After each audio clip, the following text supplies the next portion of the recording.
Hello, I'm Emma and these are my helpers, George and Rose.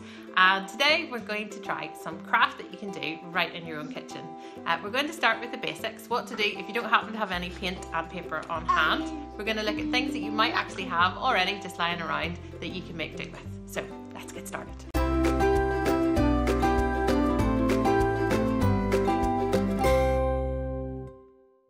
So you might not have any ordinary paper in your house, but that is fine. I'm sure you've got plenty of alternatives, and the best place to look for those is in your recycling bin.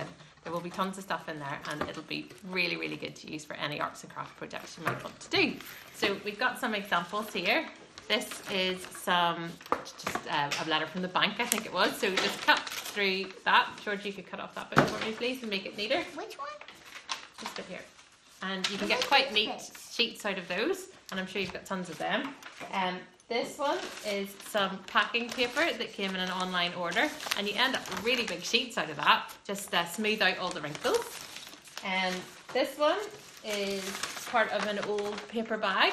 They make quite good sheets as well, and it's a really nice colour. And even if you had some old Christmas wrapping paper, the other side is usually white or maybe just has a sort of check pattern on it. Really good to use for all sorts of projects. What about Christmas wrapping paper? Yes, Christmas wrapping paper. This one is a little packing box that had some apples in it. It's black on one side, which would be good if you get some chalk or something like that, and then a nice brown colour on that side.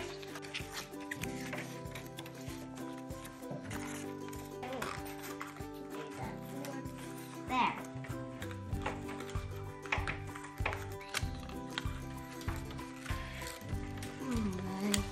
You can get a good few sheets out of a cereal box, really good size, and it's nice and hard, and also it's a great colour. And you can also get little cereal boxes, and you can use them to make something else, make a spaceship. You could make a spaceship, you could make all sorts. I can make a space helmet. You could. Our car. You could indeed. Our shop. The possibilities really are endless. So look in your blue bin and see what you've got.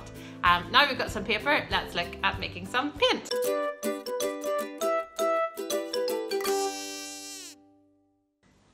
So if you don't have any paint and you'd like to make some, it's actually quite simple to make from some of the stuff that you probably have in your kitchen. You'll need some flour, just any old flour. I've got plain flour, but whatever you've got. Some salt, and then also some water.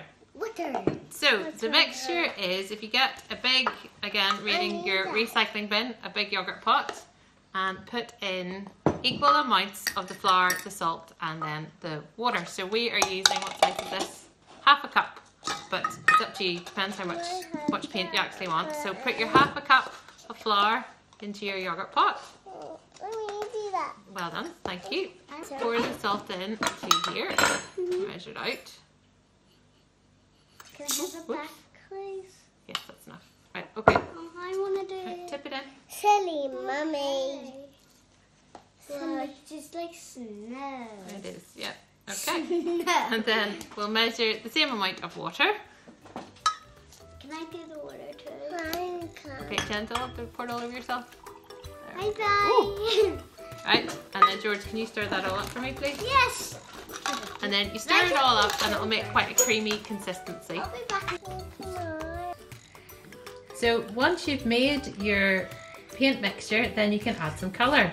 Hopefully you'll be luckier for me. I only have black and blue food colouring, so mine's going to be quite strange coloured paint. But you can add any colour you want at all.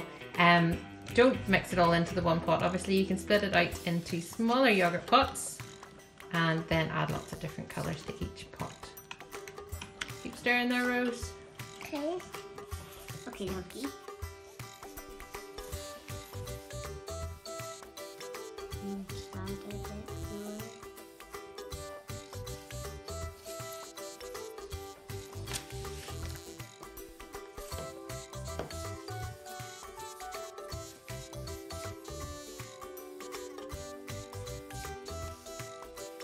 Mine is going raw.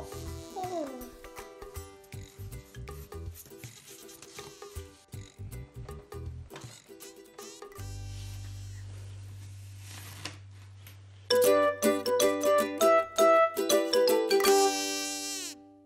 So if you don't actually fancy making paint, there's loads of stuff in your kitchen you can use anyway, straight away, straight out of the jar. So here are a few examples. we've got some pickled cabbage, the juice from that, or maybe some pickled beetroots if you've got those. Just pour that into a glass, and then you can use that as a sort of pinky colour. This one we have made with just some ordinary ground coffee and then some hot water to dissolve it, and you can use that to make brown. And this one is a spice that I had at the back of the cupboard. Give that a sniff, George, see what you think. Bless you. This is turmeric, and it makes a lovely yellow cover. So if you don't have any turmeric, perhaps something like curry powder or something like that, which will have turmeric in it, would give you a nice yellow colour as well. And if you can get out into the garden, there's loads of stuff that you could use outside as well. Things like dandelions will give you a lovely yellow colour. This is a little viola or something like that. That will give you a nice purple. And even grass, you can use grass to make a really good green colour. So go out and have wee scavenge in your gardens, see what you can find, and then you'll be able to use those to make colours as well. So if you want to make a crayon from some grass or maybe some leaves that you find, just gather them together into a bunch like this, and then twist it round, and then you can use this tip at the end for drawing straight onto your page. And when it comes to our dandelions, again, you can just push really heavily just with the flour, and the colour will come straight out of it, and you get really bright yellow out of your dandelions.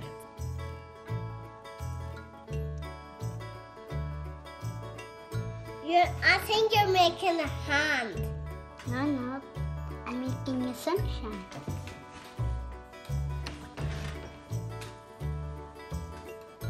Mommy, what am I doing mine? Just try it again.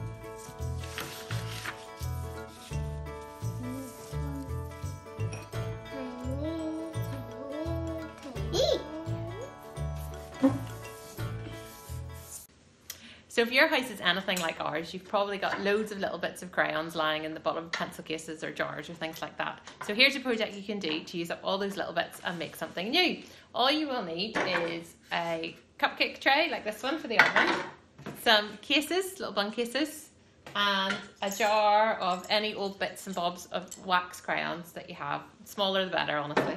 Okay, let's get started.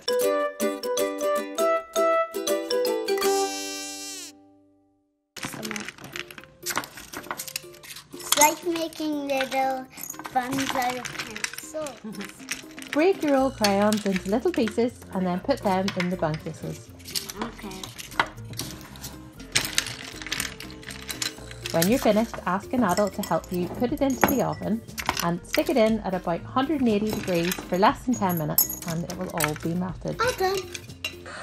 What happened? It melted. Once your crayons have cooled down and hardened, then you can take the bun wrappers off and draw with them any way you want. Yay, I did it!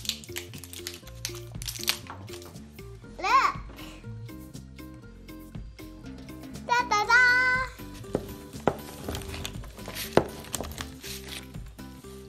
Mummy, look. See the way this one goes all coloured, because it's all got different colours in it.